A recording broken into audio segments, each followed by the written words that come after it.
Sejak bila sekolah boleh jemput? Mari kita jemput, mungkin tahfiz ke jemput tentera Turki pula ke, ataupun tentera Iran pula ke sekolah.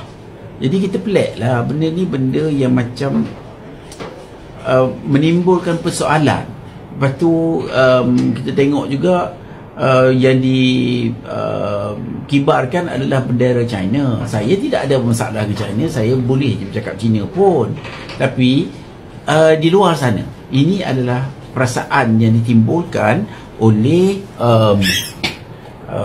golongan tertentu yang merasakan benda ini macam pelik lah. Kita perlu balik kepada asas. Kita mempunyai pilar-pilar tertentu yang kita kena pegang. Maknanya benda yang dibuat itu, pada saya yakin mereka telah mendapat kelulusan. Tak mungkin dia boleh datang begitu saja. Tetapi kenapa kelulusan diberi? Contohnya, ataupun nak dibuat secara lebih cantik. Pasal kita ingat ya, di mana-mana pun dia ada isu protokol. Saya ingat dulu sebarang aktiviti yang hendak dibuat yang melibatkan protokol negara ataupun melibatkan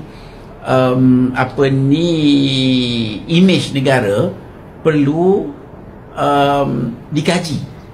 Pasal saya ingat itu menteri masa zaman dulu lah ya, menteri yang nak buat majlis pun kadang-kadang pegawai dia datang tengok dulu apa yang ada, apa yang backgroundnya.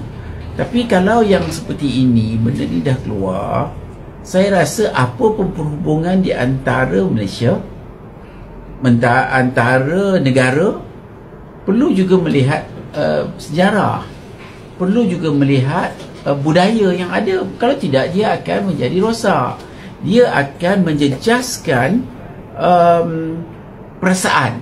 Dan yang paling penting adalah perasaan rakyat yang berhadapan dengan keadaan-keadaan yang sensitif inilah. Jadi kita kena saya haraplah ya, polisi mesti jelas. Pasal hari ini, kalau dulu zaman dulu, kalau contohnya tulisan kerjaan mesti dalam bahasa Malaysia, bahasa dalam perlembagaan ya. Tapi sekarang ni dah tak kisah apa benda dah. Dia tulis dalam, pada kerajaan pun dalam bahasa Inggeris pun tak ada apa. Bukan saya mengatakan benda itu salah, tapi kita harus mempunyai polisi yang jelas supaya mudahkan rakyat. Mudahkan rakyat. Kalau tidak, rakyat pun tak faham. Mana yang lebih kan? Jaknya nak cerita tanglong lah, nak cerita lion dance lah. Bukan tak boleh, tapi dia kena ada priority.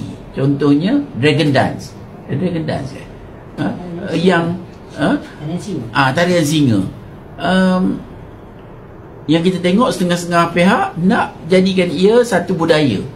Kita pun jadi cinggir lah. Benda-benda seperti ini yang pada saya perlu diteliti. Kita perlu ada arah tuju yang jelas. Kalau tidak, maknanya satu hari esok kita pun tak tahu jadi macam mana. Sedangkan kita ada perlembagaan yang perlu dituruti. Jadi saya rasa saya meminta para ahli parlimen sendiri harus bangkit untuk mempersoalkan perkara-perkara ini yang saya lihat boleh membawa kesan negatif.